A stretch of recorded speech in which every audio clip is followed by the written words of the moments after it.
each of you respond with a voice affirmation that you are here. So find your unmute button. So Gina Emanuel. I'm here. Chris Farrell. Unmute, Chris, I can't hear you. I can't hear you. I'll go on to the next one. Jim Schmitz. I'm here. Great. James Simmons. I'm here. Colby Sledge. I'm here. And Laura Coleman.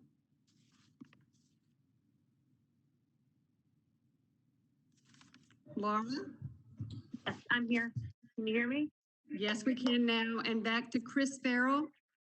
I found the unmute button. Excellent. Good.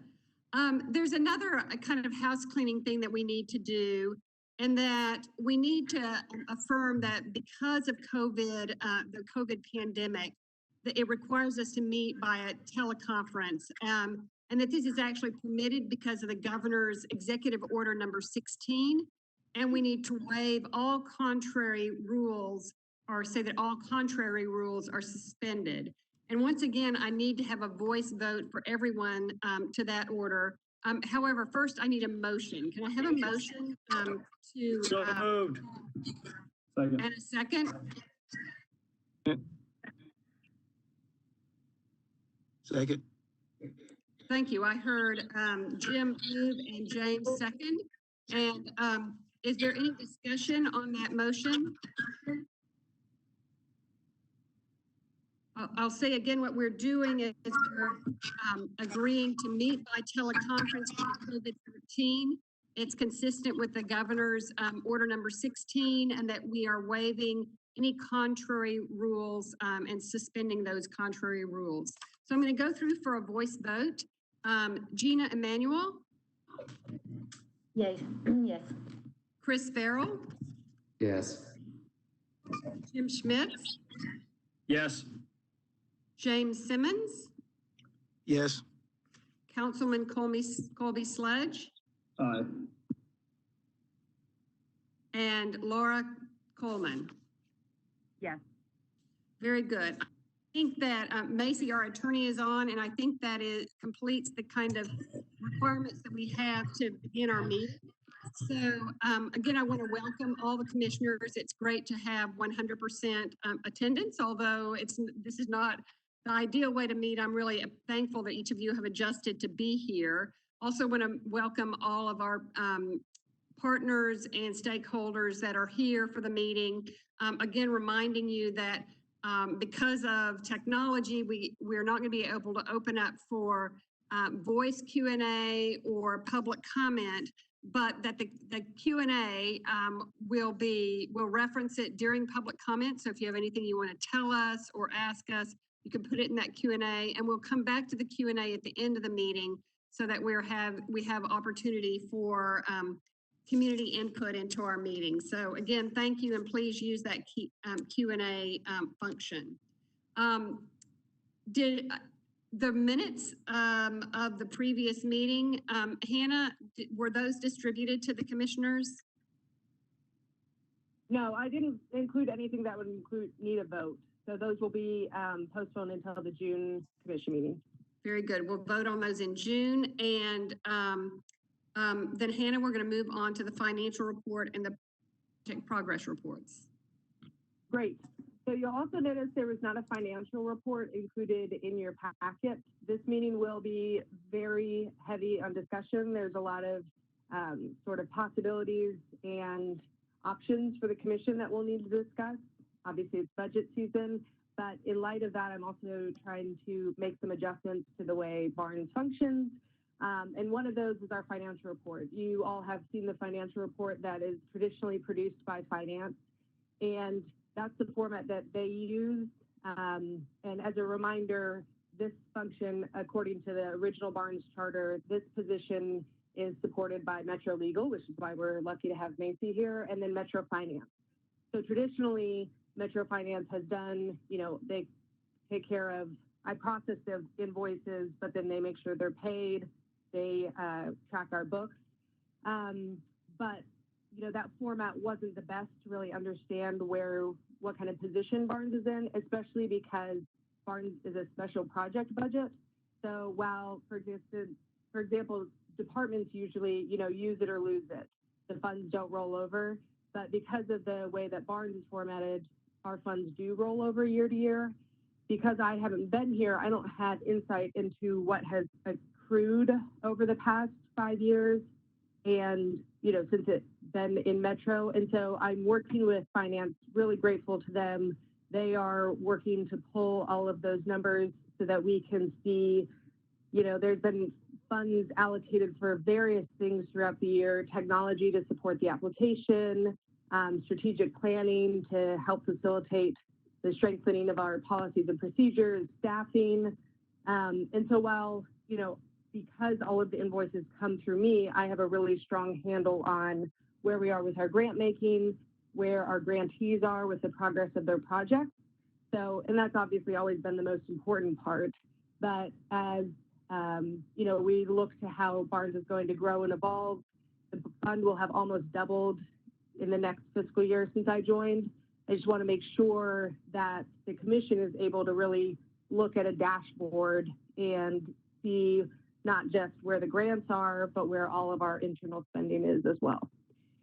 So Kaki's been working with me on that. Thank you to Kaki. But I did want to get the feedback from you all as the commissioners, what you would want to see on a dashboard or documents going forward.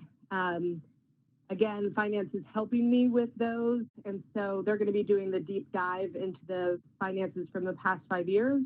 And so as they do that, I want to make sure they're collecting information that will be relevant to what you would want to see to be able to provide oversight to the fund. Kaki and I have talked about a balance sheet, a P&L, and then a budget accrued or actual to projected, and then year over year. But I want to take this chance to open it up and hear from the rest of you about what you would like to see to be able to provide that consistent oversight.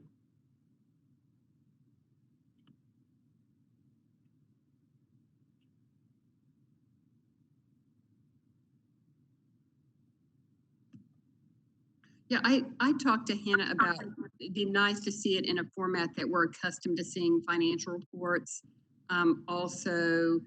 Really, it's the operational part of Barnes that we don't have a good handle on.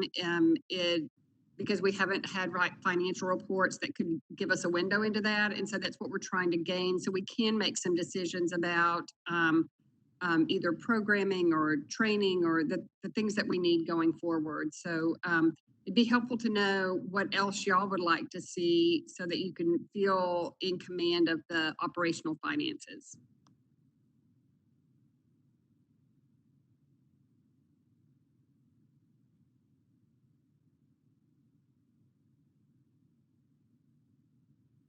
This is Laura. I'm just honest to say that it would be good to see an initial draft of what you've just described. It's, I think we've all looked at financial P&Ls and other reporting, but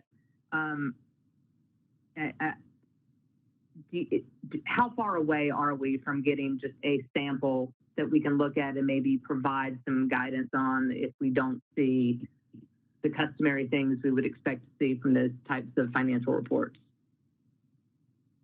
Finance, one hiccup, A, is that it's budget season, and two is our finance staffer has left.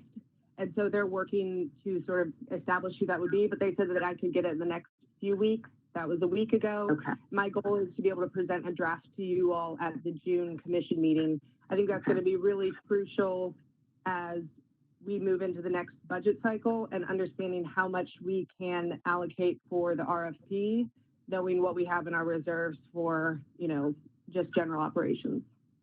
Right. This Sorry, is Jim. I think I talked over you. I kind of agree with Laura. It'd be nice to see what they're producing first before we go too far. But it would be nice to see. I'm assuming that the fund doesn't have that many monthly expenditures, and so I don't know that it might not make sense to just see a cash flow So we know that. I know we normally see the draws of what's going toward what project and what percentage of completion we have on those and that kind of thing. But you know, to get an idea of the cash flow or maybe what the monthly expenditures are, if it's not, you know, it's not a 5 pages worth of expenditures, but I'm guessing that it's not. Just to kind of see what's gone where on a monthly basis might not be bad to have above and beyond the normal things that you would expect to see from a financial statement. Great. Thank you, Jim. Thank you, Laura. Hannah, are they accruing the expense for grants that we've made but have not been distributed yet? Okay. I mean, because it seems like on a P&L that would show up, you know, as already expense, but it would also be, and maybe you said this, it would be useful to, you know, actually have a separate breakdown of what's actually been dispersed and what's still waiting to be dispersed. Yeah, but that probably doesn't fit into the standard P&L, but it would be useful to us. Yes, and that's what the finance report usually just says. Here's all the money that's come in and all of the money that's gone out. But that doesn't give you insight into the individual grantees and then their projects round by round. So I have that on the back end, but it, you know, isn't consumer friendly by any way. So what I'm sort of envisioning is an operation, you know, P&L, and then a project balance sheet so that you are able to see those separated out, because otherwise, you know, you're not really going to see what we're spending on our operations because it's a drop in the bucket compared to the grants. And I think they sort of serve separate purposes. One is our internal procedures, policies, how we can prepare to evolve, and one is being able to monitor those grants. Yeah, those grants could show up as liabilities on our balance sheet or something like that. And so, and then we could see them expensed as they're going out. Mm-hmm. Any other comments about what kind of financial reports you'd like to see going forward?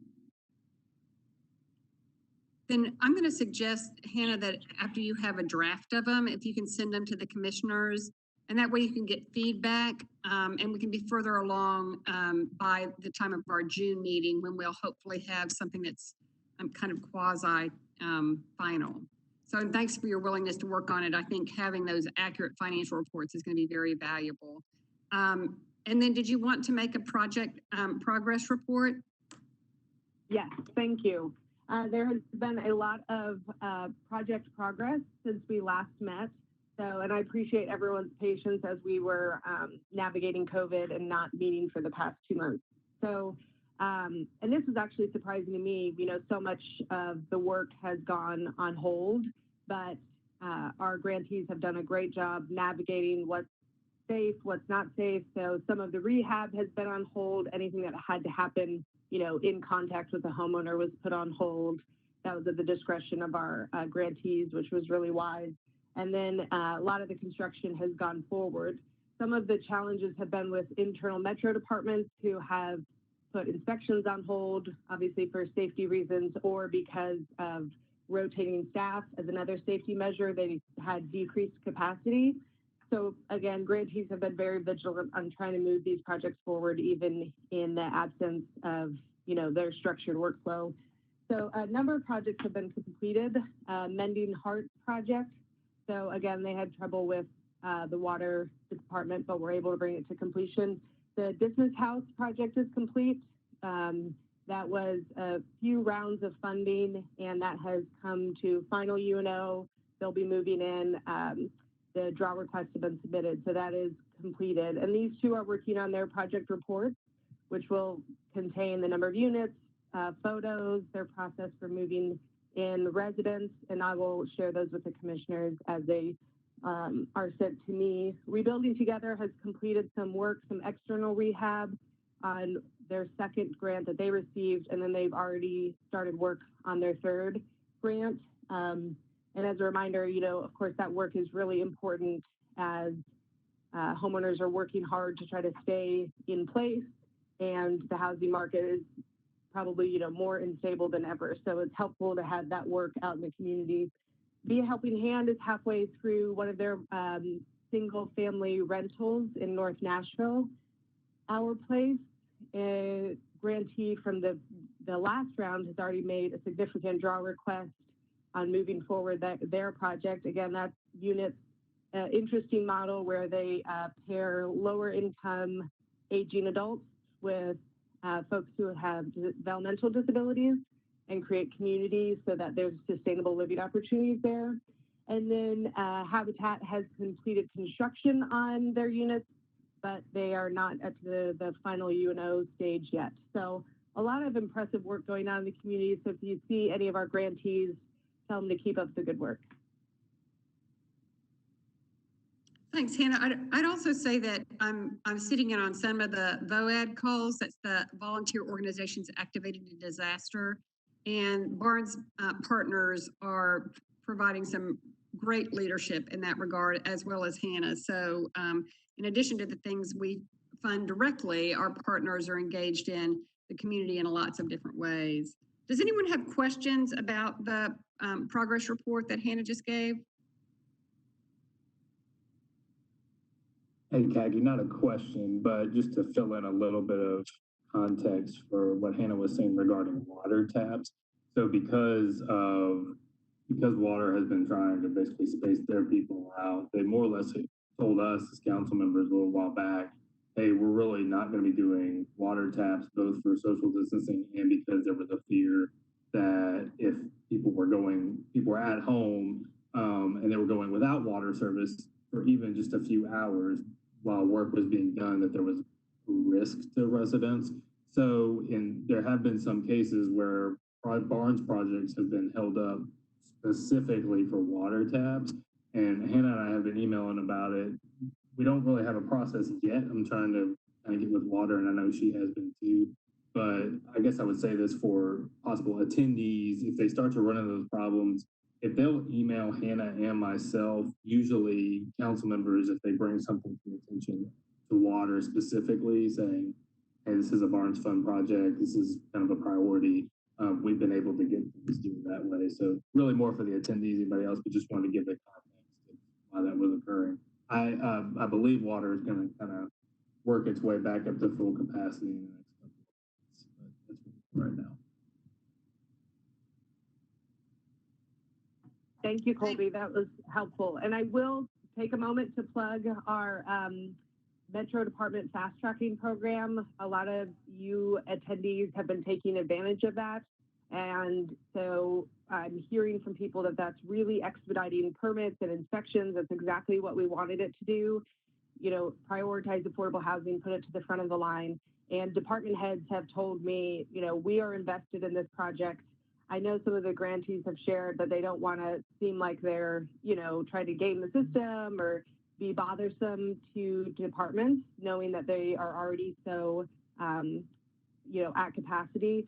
But I can't assure you enough. They have told me they are bought in on this program. And so again, the process for that is once you initiate a project, come to me, give me the parcel number, the address, whatever the identifying information is of the project, and then the name of the company that will be submitting the permit. And I will write a letter certifying that. I'll review all the affordability requirements and write a letter. You'll then submit that certification letter with every one of your permit requests or inspection requests to a Metro department. So really happy to see a growth in our grantees that are taking advantage of that, and encourage anyone who hasn't to give it a try and see what it can do to expedite the creation of our affordable housing. And thanks to Councilperson Sledge and to the Affordable Housing Commission for making that happen and advancing that. Are there any other questions on the progress reports? Then if not, I think I'll move us forward. Hannah, have we had any public comments in the Q&A that you want to let us know about? Not yet? Okay, just a reminder to anyone that's on, if you have comments or announcements, please put them in the Q&A and we'll circle back around to this at the end of the meeting to be sure that we have your input. So the next thing on our agenda is about the 2021 Barnes proposal and the current status of Barnes in the Metro budget. So I'm going to hand that over to Hannah and to Councilperson Sledge. You can go ahead, Councilman. Okay, so right now, where we stand for FY21, the mayor's proposal has 10 million in there. Now that is, that is our typical allocation that we get year after year. It does not sort of, you can look at it one of two ways, as our typical allocation or as sort of 5 and 5, right? The 5 that came back from the previous year plus 5 more. So if we were to get fully back on track, that number would be 15, but I think we know that there's a lot of budget challenges right now. So having that 10 in there is a very positive thing. So there are several substitutes that you'll be hearing about that you may have read about already from different members. None of them purport, or at least as far as I know, none of them purport to remove that funding, to remove the $10 million. We will not really see the full proposals on any of those until the next week or so. But I do know that this has been a priority for most of the people who are, most of the members who are offering substitutes. So I would expect this number to, I don't want to fingers crossed or knock on wood or anything like that, but I would expect that number to be pretty consistent. I do think it's always important for there to be advocacy for those funds remaining in, because there are no guarantees in this budget and going forward. This is always a year by year allocation. So just keeping that in mind, I think for the most part, pretty positive news that 10 million is in there, and I think it will allow us to, I think we're going to talk about what that fall funding might look like. It'll allow us to do some things that we, to address immediate needs. But that's where we are right now. I guess I do have a question, Colby. I thought that the 5 million that was impounded, that that we would likely use part of that, the new 10 million to get those projects underway. But when that money is unimpounded, will it reimburse the Barnes Fund so that we actually are made whole with the 10 million this year, or is that not the right way to think about it? I'll have Hannah double check me on this, but I believe you're right in the sense that the first 5 would, I'm going to use the term backfill, right, or make whole the projects that we had already allocated toward. As far as impoundment versus unimpoundment, I think what actually would have to occur, since we would go into the fiscal year, is that we would have to have a supplemental budget, which does occur throughout the fiscal year from time to time, where revenues are greater than expected. We bring forth a resolution that says, we're going to allocate those additional revenues into these buckets. Blah, blah, blah. Hannah, I don't know if there's anything I've said there that's incomplete or you want to answer. No, that has been my understanding from finance and from the mayor, that there wouldn't necessarily be money labeled, refunding of impoundment, but that the first money that would come in would be the refunding of that impoundment. So the biggest question is, we don't know when that might happen. So in our grant making, we'll have to think about, if we don't know when it's coming in, how we're going to handle that in grant making. Well, I would say at this point, we could probably anticipate that money would be the FY21 budget money. Okay. Yeah, so Hannah, that would mean as of July 1, we would know that we could, again, I'm going to use this term loosely, backfill that 5 million and then talk about 5 million to be awarded during the fall round. Is that right? Exactly. That's what I'm hearing.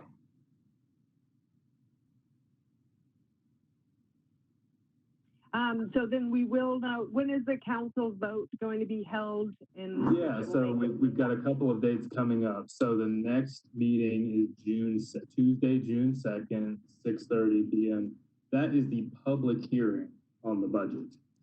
So anyone who wants to bring any comments, and that will be done both online, and there's the opportunity to if you want to go down to the courthouse, I would encourage people. We did an online public hearing in May, worked pretty well. But those details will be forthcoming. It'll be on the agenda that comes out tomorrow, in fact, on Wednesday, for the Tuesday, June 2nd council meeting, 6:30 p.m. Our anticipated final vote on the budget would be Tuesday, June 16th. So we're in the home stretch. We got less than a month to go. So we're going to be debating all that. That's where you'll see in this time frame, obviously, you'll see the substitutes come out that I was referring to. Like I said, I think most will include the 10 million. I don't anticipate, there might be one substitute that does not have the 10 million in it, but I think otherwise any other substitute offered by them probably will have it in. Okay, great. Thank you so much, Councilman Sledge. And I appreciate you sharing those dates so that the community can continue to advocate for barns. Like you said, it's always helpful for the council to hear about the impact that funding will have. And then we were going to talk about the property tax freeze availability, unless there's any other questions on the budget process. Councilman, did you have anything you wanted to say about the property tax freeze before I go into sort of the regular program? So we've expanded. So because of COVID, a lot of the deadlines have changed on property tax freeze eligibility, and this is folks who are 65 and older, or homeowners, and who hit a certain income level, which tends to be around, it changes every year for inflation. It tends to be around 43,000 as a home income. That deadline has been extended actually a couple of times. It typically in a usual year would have passed in early April. But now folks have, I believe they have, and I should have this up on my screen. I believe they have until July 1. I'm going to check that just to be sure while we're on here. But what that means is people, because we know that, yes, it is July 1. Because like you said, Hannah, the housing market is so uncertain right now. It is critical that if anybody even thinks they have the potential of qualifying, to contact the trustee's office. Now, trustee's office is like everybody else, they're all working remotely, but their main number is 615-862-6330. And like I said, the deadline for application is now July 1 for tax freeze, and there are other tax relief programs we have as well. They typically all have an age requirement of 65 and older, and then the income levels vary. That income level I gave you is the highest level, and then there are some where if your household income is lower than that, you might qualify for other kinds of relief or deferral.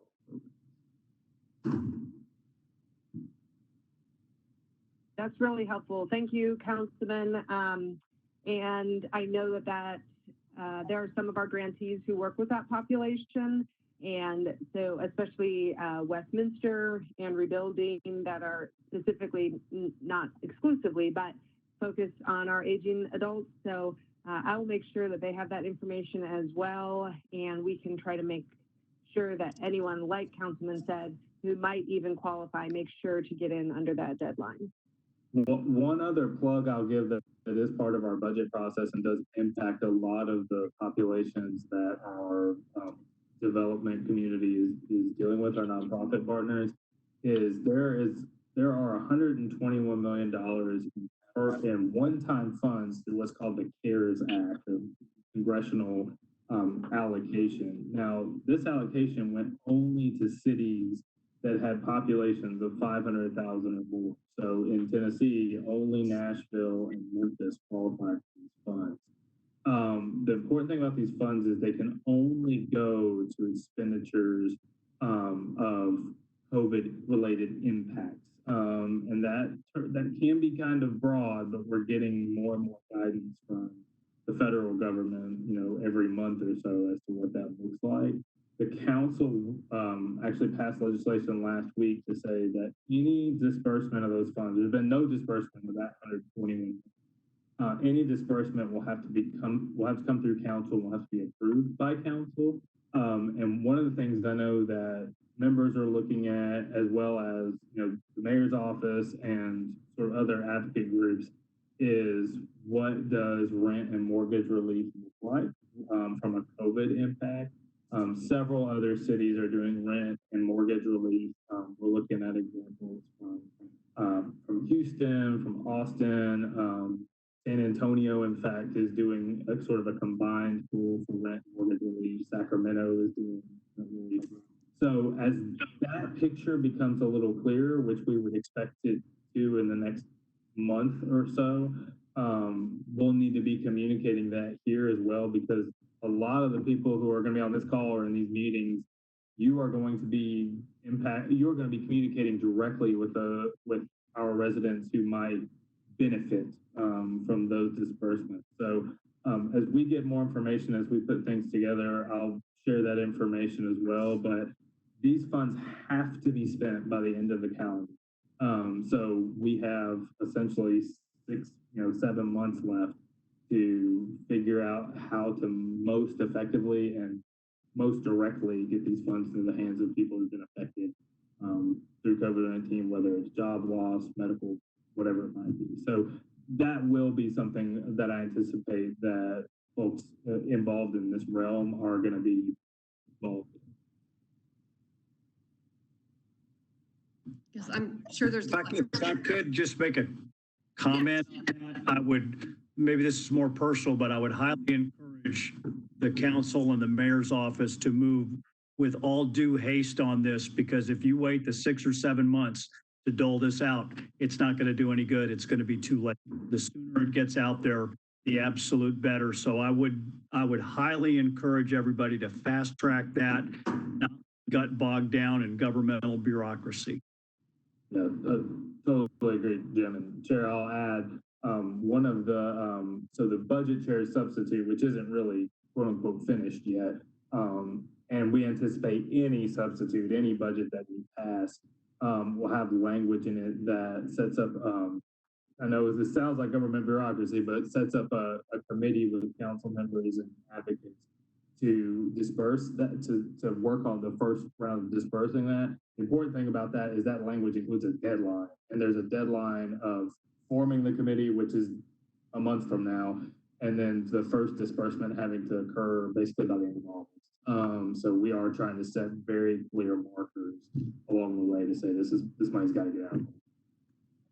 Yeah, and we do have some learning in the community with United Way having been moved into action, and then Community Foundation also dispersing money quickly. So hopefully we can learn from their experience as well.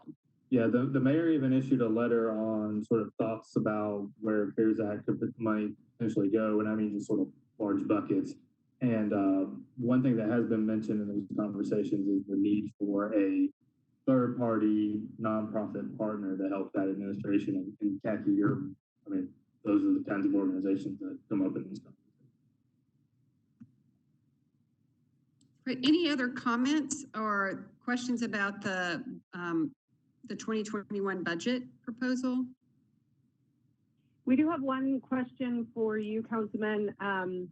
Caitlin with Rebuilding was asking if they've made an exemption to apply for the tax freeze programs that you have to be in person. I would assume that they've adjusted that, but I'll let you speak to that. Yeah, so the thing about the tax free, yes, the short answer is yes. The best thing to do if somebody needs to get in touch with the office is just call them at the trustee's office at the 862-6330 number. In fact, before they even extended their closing, when they were kind of first going into people working from home, I asked them that question because we had some community members we didn't really want to put at risk of in-person contact like that. And they said, yeah, don't worry about that. Just have them call us and we'll work through stuff with their paperwork. Because there's documentation that's required and they can work.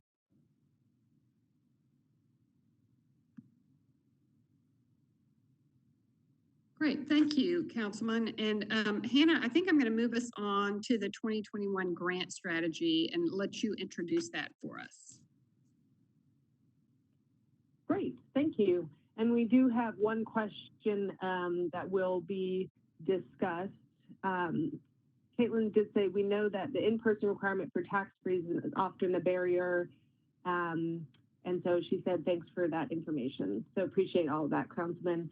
And we have a question about, will there be a set aside for smaller nonprofits similar to how we did last year? So we'll just keep that in mind as we review this. So one thing has already been addressed, the return of impounded funds. And so if we were, this is sort of the if then portion of the agenda, if we are to receive the 10 million, as Councilman said, the first 5 million would go back towards making those previously voted on grants whole. And so I have checked with all of those projects and they are all still prepared to move forward, which is great news that those have not fallen through. Really happy to hear that, as they were all unique projects. Gina can attest to this from the review committee, but served, a specific need in our community. So we'll be grateful to those grantees for keeping those afloat. The remaining questions after that are, then we would have $5 million. Part of my work with finance is to understand how much we would need to reserve for operations. And part of that is, clear cut, my salary, some of the technology we use, some of that's subjective. Kaki and her committee had done great work on the kind of programming we could do for capacity building. I think at the June meeting, we'll need to have a discussion about, what's the right time for that. We can always push those things down the line, but at what point do we want to, move forward and invest in them? And so that will be sort of the discussion for how much of that 5 million we want to put out in the RFP. And so that's the discussion, again, we can have at the June meeting. Once we decide that, the fall RFP schedule last year was based on the strategic planning. So you'll remember we had a strategic planning meeting at the end of August and then released the application the first week of September and closed those applications before the end of the year. In the spirit of wanting to get the money out to the community, I'm always happy to move that up.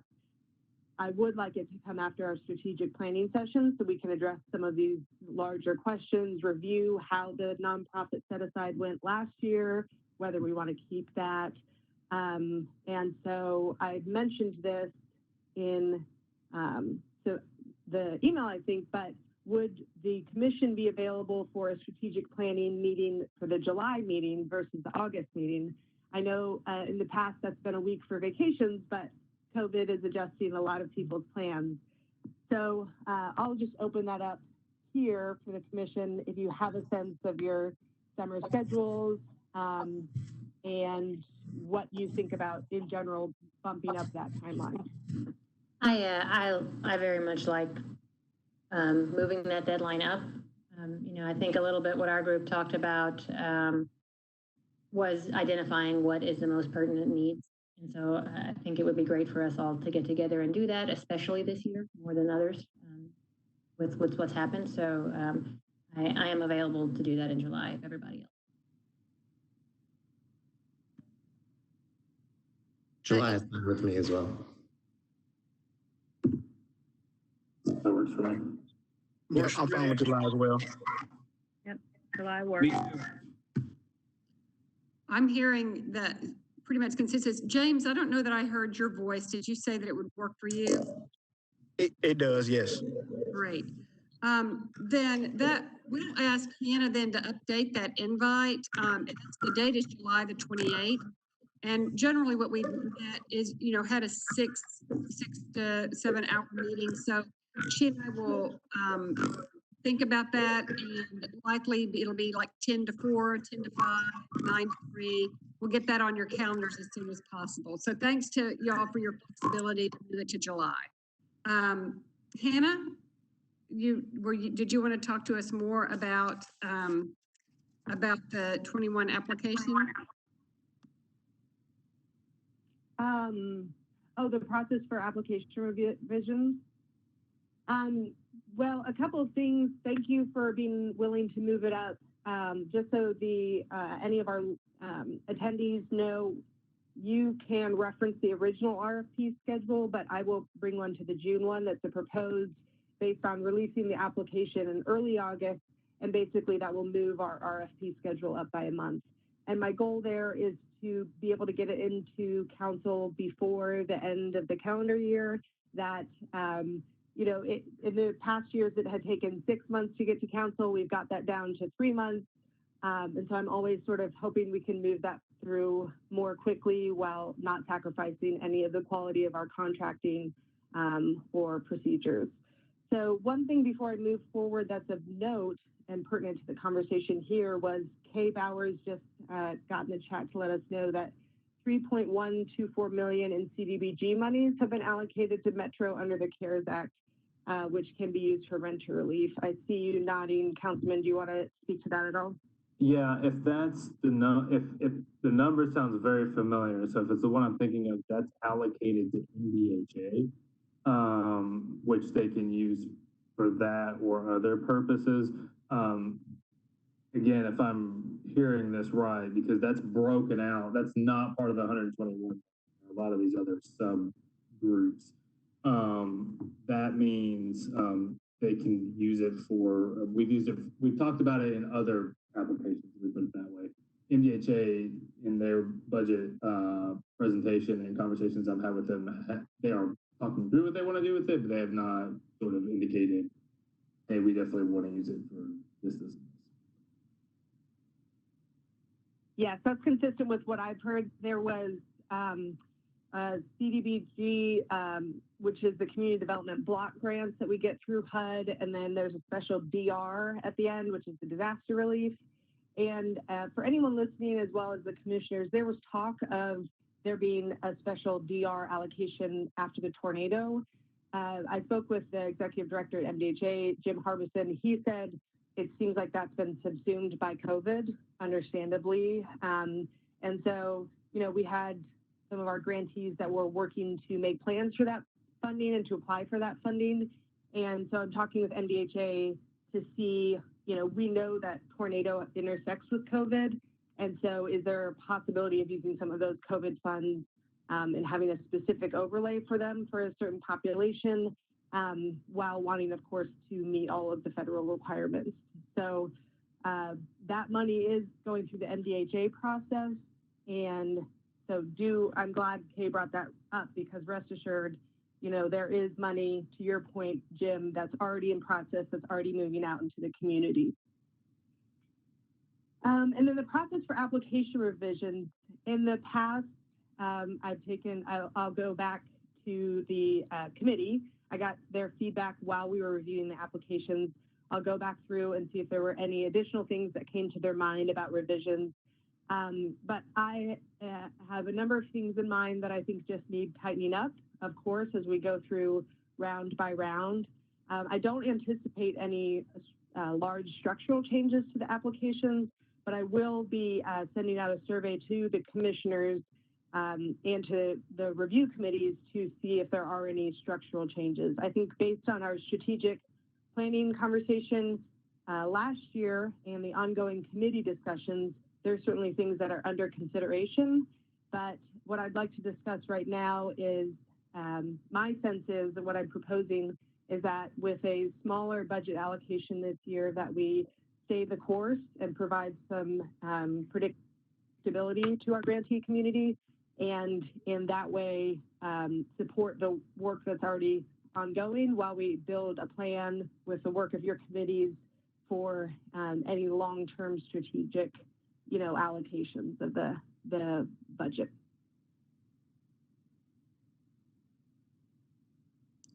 So I'm thinking you mean by consistency those large buckets like home ownership, rental, rehab, or were you thinking of something in more granular than that? I would recommend staying the course on that, and then I think the discussion for June will be a review of the small nonprofit set aside that we did last year and whether we want to continue that. And you'll see that I'll be speaking about the tornado in a moment, but you know, other of our peer cities, what they will do is, especially if they have a predictable allocation of funding, is take on, some bigger housing challenges. And, I would propose that we stay the course, maintain our 3 categories. I'll make, process changes to our application, things that will strengthen it. Consistent questions that I've heard from the review committee that to me display a lack of clarity about some pieces. But otherwise, I would recommend maintaining those 3 with a discussion about the small nonprofit set aside. Is there anything else commissioners would like Hannah to think about before she comes back to us in June?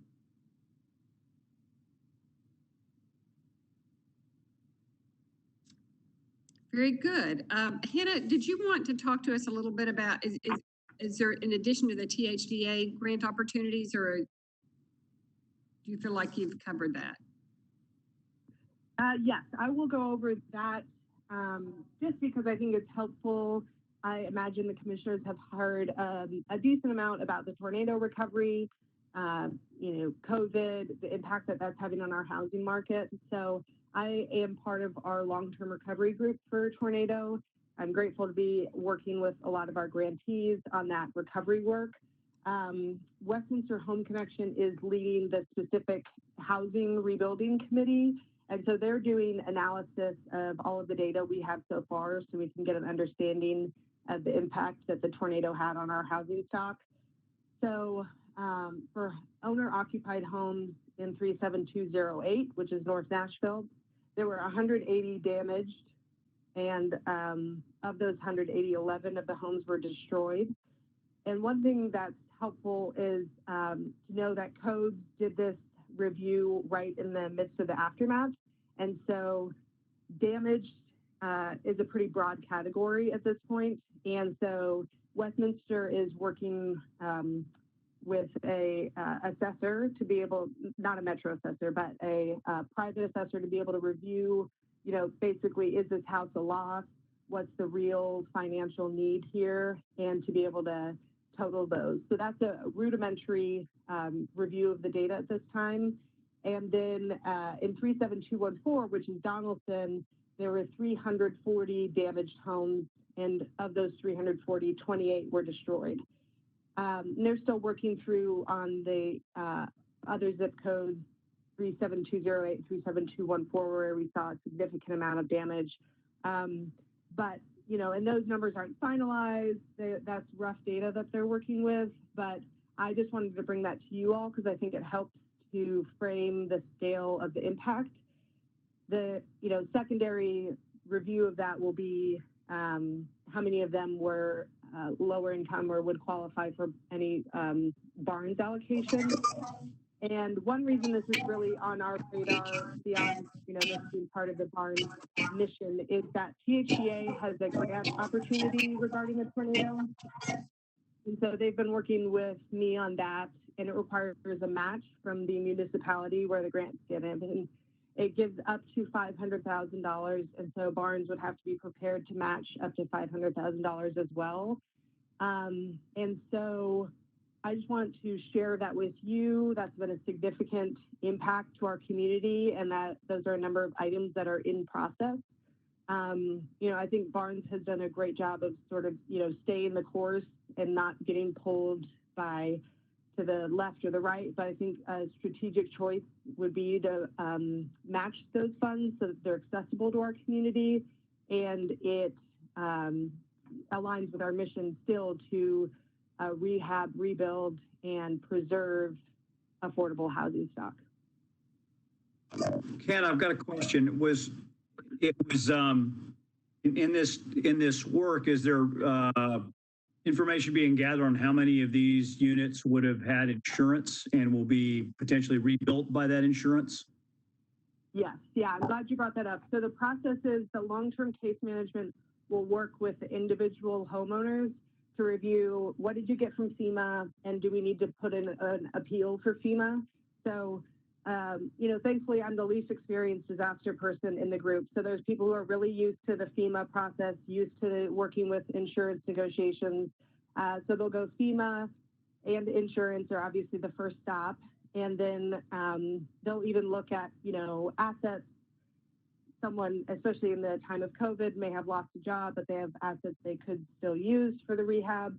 The team that's overseeing this is really strategic in working to stretch those dollars as far as possible, and not use them for the first, people who raise their hands and have a significant need. So that will be the process for determining the need parcel by parcel. And then that's where that assessment tool is coming in that Westminster's investing in, so that they can have a really strong understanding of the financial scope before they get started. Because then there's also going out and getting specific grants, which they're doing a great job of doing. Rebuilding Together has been going out and getting those grants, and then also leveraging donated materials, volunteers. So Barnes would certainly just be a piece of this. And I'm raising this to you now, but know that there will be more data at the June meeting that will help us understand, oh, wow, this, the scope of this is really much larger than we thought, or, here's where it is, and here's the funding that's already been secured. So one thing that I think Barnes is able to do is potentially be a little bit more flexible. So some of the grants that I've spoken with our nonprofit partners about have really strict timelines, really strict reporting requirements, and we have really high monitoring standards, but we are able to come in and play a role that reflects a specific need of our community. Yeah, one question that I would have, Hannah, it's obviously strategic when you can have a match to the dollars, but are there other places that 500,000 could come from, knowing that our allocation for the next year is greatly curtailed by the impoundment? So anyway, I'd just be interested to know if there's conversations going on in other places, or if we're really the only pot that has that kind of flexibility. The only other place where that could potentially be matched that I'm aware of that might have budget funding is MDHA, in which case, it would run through them and not us. And, there could be advantages to that. So I think that's also a portion of this is strategic, and, 10% is a little bit ideological in terms of, does Barnes want to be engaged in this work and be able to be responsive to these community needs? Right. Okay. Any other questions as we just kind of, again, this is kind of more of a discussion meeting, an informational meeting about the 2021 proposal or dynamics given COVID and the tornado?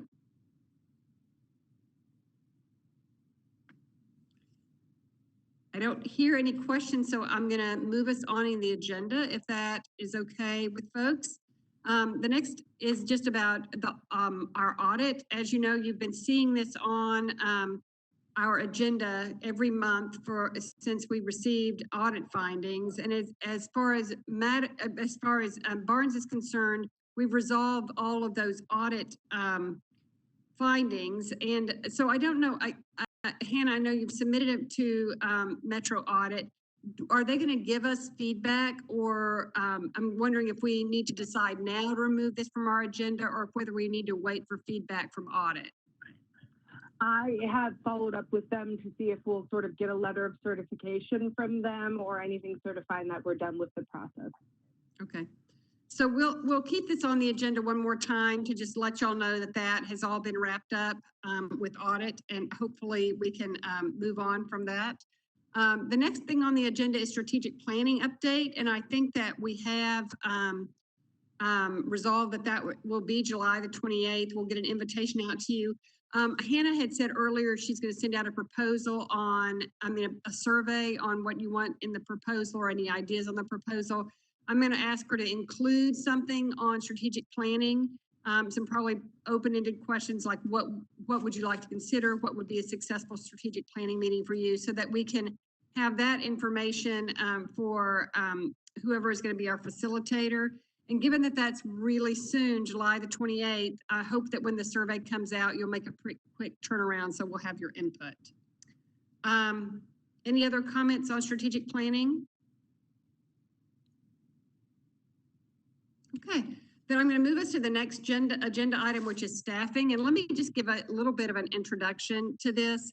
Currently, Barnes has one staff member, and that's our program manager, Hannah, and she's actually a member of the mayor's staff. So that creates a little bit of a hybrid in that, you know, is she employed by the mayor's office, or is she employed by Barnes? And so, and that also makes a difference in terms of how do we think about doing a annual evaluation? Hannah's been with us for a year, and we've not offered her any input about the strengths she brings to the job, as well as areas that she could improve. And so I've been in contact with HR, in communication with HR, about how we can go about doing that. And really, we're going to need to go and have a conversation with the mayor's office about how we do that evaluation and what may be the outcomes of that evaluation. We also kind of need to look at the job description again, because it has probably evolved over time. So the one thing that we have on staffing is just how do we co-employ with the mayor's office our current project manager. The second question becomes, if you remember, it's come up several times, what does our ultimate staffing pattern need to be? Barnes has twice as much kind of resources that are being managed now as we were a few years ago. We also have kind of big picture housing issues to consider. And so again, the context in which we sit is that the mayor's office has talked some about creating an office of affordable housing in the past, but that's kind of, I think there's a lot on their plate right now with COVID. So how does Barnes make decisions about what our best staffing pattern needs to be in the context of not knowing what's happening in the larger part of the city? So I think that we're going to be trying to get more information about that so that we can be making some strong decisions. That's kind of a context. I think, Hannah, do you have anything else you'd like to add to that? No, the only change I think is helpful for the commission to know is when I came on, the invoicing and, you know, monitoring of all of the projects was done by someone else. That person has left, and so that now that has shifted to my plate, which is helpful to be able to have complete insight into the project, but it is a significant time lift just coordinating with the inspector and processing with finance. And so, you know, in the past that has sort of shifted around to AmeriCorps Vistas, or it was with our front desk staff person for a while.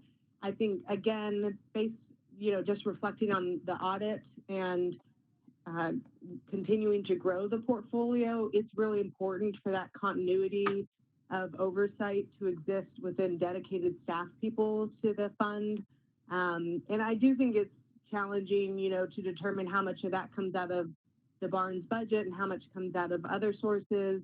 But I feel that it's a really high priority to make sure that the staffing is consistent with the funds that are in the portfolio requiring reporting and monitoring.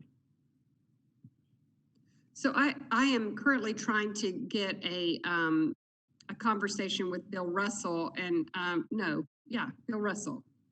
Bill Phillips, sorry. And particularly Chris and Colby, I'd be interested in knowing if you have any coaching or experience in Metro HR and kind of that co-employment situation with the mayor's office. I'm pretty sure this is not typical. I mean, they're not, I can't think of other departments that have a commission whose staff member is hired and budgeted within the mayor's office. I may be wrong about that, but this is not a typical structure, which is why at the plan, you know, at our strategic planning meeting last year, we brought it up that it really needs to be, you know, set up as its own department. Well, it is set up as its own department, except that they have very unclear staffing structure where you have, you know, two separate sort of lines of reporting, which is I think Bill Phillips, Bill is one of the best managers I know. And, I think when pointed out to him that you basically are, giving Hannah two bosses, that he will understand that that's really bad management practice. So I don't know. I mean, I think this is very, very atypical for Metro to be structured this way. I'm not really sure how it got to be this way, honestly. I think we could go back several mayors and kind of follow the evolution, but we are here now and we certainly need to have some clarity, both for ourselves, but also for our staff member. It's hard to have two groups that you answer to. I mean, I think it started under Carl when they were trying to get it launched, and it just, they never sort of said, here, let it fly, you're launched now. But we're managing a lot of money, we have, an established commission, that, is supposed to have oversight over this department. It seems like it's time to sort of let it fly from the nest a little bit. Right. Colby, are you still with us? Do you have, oh, I don't think Colby's with us anymore. So anyway, any insights that folks have, that'd be appreciated. I'm trying to get some clarity on that before Gina becomes our chair. She'll be the chair later in the fall when I leave on sabbatical. So I'm trying to get some clarity between now and then. In the meantime, we're looking at the job description. I'm asking Hannah to do a time study, asking her to do some kind of research on what other housing funds of similar size, what their staffing pattern is, as well as looking at some kind of like compensation reviews. So I think that hopefully we'll have more information for you the next time we come together.